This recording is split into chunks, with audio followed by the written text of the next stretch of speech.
खुदावंद यीशु की अंजील मुक़द्दस यूहन्ना के मुताबिक उसका 20वां बाब 2 से 8 आयत तक।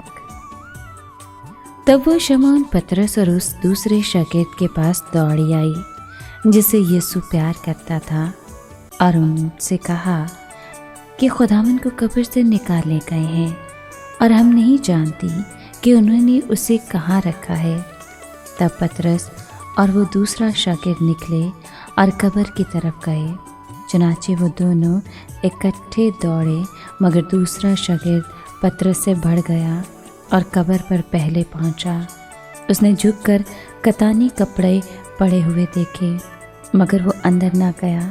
तब शमौन पतरस भी उसके पीछे पीछे आया और कब्र के अंदर गया और कतानी कपड़े पड़े हुए देखे और वो रुमाल जो उसके सर पर था उस कतानी कपड़ों के साथ नहीं, मगर जुदा लिपटा हुआ एक जगह पड़ा था। तब दूसरा शागिर्द भी जो कब्र पर पहले आया था अंदर गया और देखकर यकीन किया।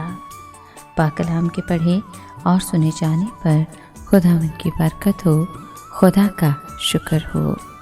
अजीज़ दोस्तों, आज मुक़द्दस यूहन्ना अंजील नवीस की ईद मनाई जाती है।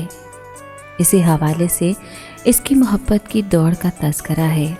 जी हाँ, मसीह यीशु की जानिब ये दौड़ मोहब्बत की दौड़ थी। उनमें से हर एक ये चाहता था कि यीशु के पास पहुंचने वाला पहला शख्स वही हो। पतरस जो ज़ईफ़ था, नौजवान यूहन्ना के पीछे हाँप रहा था, उसकी बराबरी नहीं कर सका।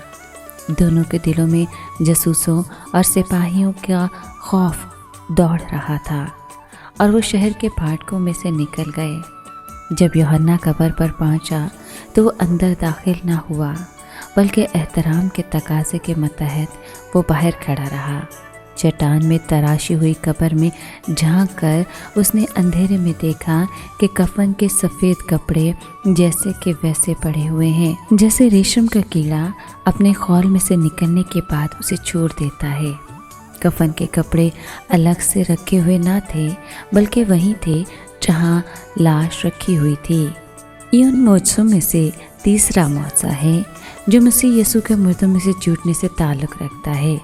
मसीह ने अपने कपड़े फाड़े नहीं, बल्कि इनमें से निकल आए। फरिश्तों ने कब्र के मुंह पर रखा हुआ पत्थर मसीह यीशु के बाहर निकल आने के लिए नहीं, बल्कि उन ख़वातीन और शागिर्दों को अंदर जाने के लिए हटाया था। खुदावंद इस चट्टान में से खुद ब खुद बाहर निकल आया। ए खुदावंद यीशु मसीह, तू मुर्दों में से जी उठा, इसलिए हम तेरा शुक्र बजा लाते हैं। तूने हर बदी पर काबू पा लिया, खुदा की तरफ जाने की राह खोल दी। जब हम मौत की वादी में से गुजरेंगे तो तू हमारे साथ होना और हमें तर्क ना करना। तेरी ज़िंदगी हमारी है, तेरी कुव्वत हमारी कमज़ोरी में कामिल हो जाती है।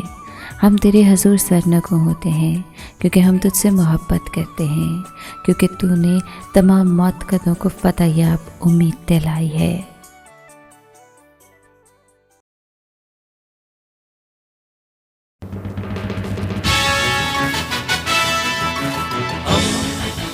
दोस्ती का पैगंबर, रेडियो वेरितास एशिया।